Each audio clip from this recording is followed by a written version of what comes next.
Hey guys, welcome to Isha spicy tasty world. എല്ലാവർക്കും നമസ്കാരം.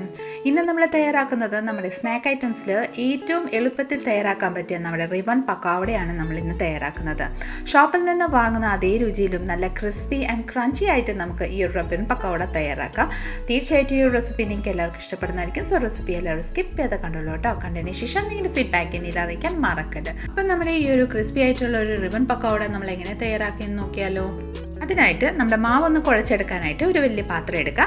അതിലോട്ട് 1.5 കപ്പ് അരിപ്പൊടി ചേർക്കാം. നമ്മൾ സാധാരണ പുട്ടുപൊടി അല്ലെങ്കിൽ പത്തിരിപ്പൊടി, ഇടിയപ്പപ്പൊടിയില്ലേ, അതാണ് ഞാനിവിടെ എടുത്തിരിക്കുന്നത്. 1.5 കപ്പ് അരിപ്പൊടിയാണ് ചേർത്തേക്കുന്നത്.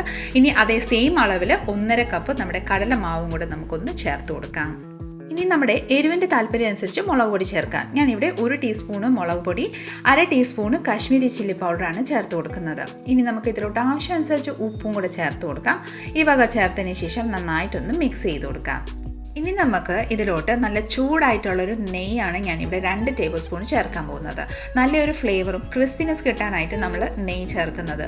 നെയ്യ് താല്പര്യമില്ലാത്തവർ ബട്ടറോ ഓയിലോ നല്ല ചൂടാക്കിയതിന് ശേഷം ചേർത്ത് കൊടുത്തുള്ളൂ കേട്ടോ.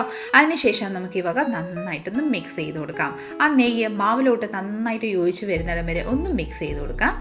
ഇനി ഇതിലോട്ട് നല്ലൊരു ഫ്ലേവറിനായിട്ട് നമുക്ക് ഒരു 1/4 ടീസ്പൂണ് കായപ്പൊടി ചേർത്ത് കൊടുക്കാം. കായപ്പൊടി അധികം ചേർക്കാൻ പാടില്ല, അല്ലെങ്കിൽ കയ്പ്പ് രസം ഉണ്ടാവും.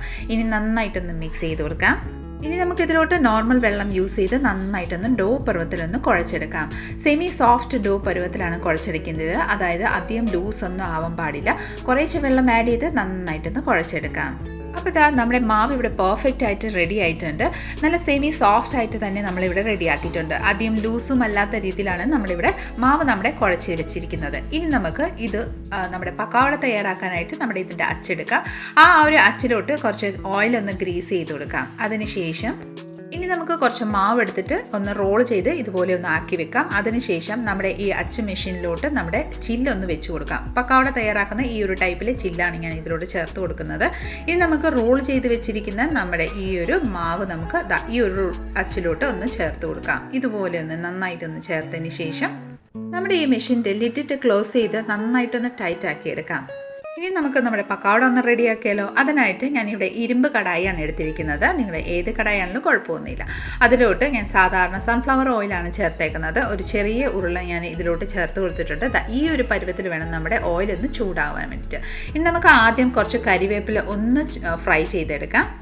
നമ്മുടെ കരിവേപ്പില ഇവിടെ നന്നായിട്ടൊന്ന് ഫ്രൈ ആയി വന്നിട്ടുണ്ട്. ഇനി നമുക്കിതൊന്ന് കോരി മാറ്റിയെടുക്കാം. കരിവേപ്പില നന്നായിട്ട് ഫ്രൈ ആയതിനു ശേഷം ഞാനൊരു പ്ലേറ്റിലോട്ട് ട്രാൻസ്ഫർ ചെയ്തിട്ടുണ്ടായിരുന്നു. ഇനി നമുക്ക് നമ്മുടെ പക്കോടയൊന്ന് തയ്യാറാക്കാൻ. അതിനായിട്ട് ഞാനിവിടെ മെഷീൻ എടുത്തിട്ടുണ്ട്. ഇനി നന്നായിട്ടൊന്ന് റൊട്ടേറ്റ് ചെയ്തതിന് ശേഷം എന്താ നോക്കിക്കോളൂ. ഈ ഒരു രീതിയിൽ നമ്മുടെ പക്കോട ഇവിടെ നന്നായിട്ട് സ്ക്വീസ് ചെയ്ത് വരുന്നുണ്ട്.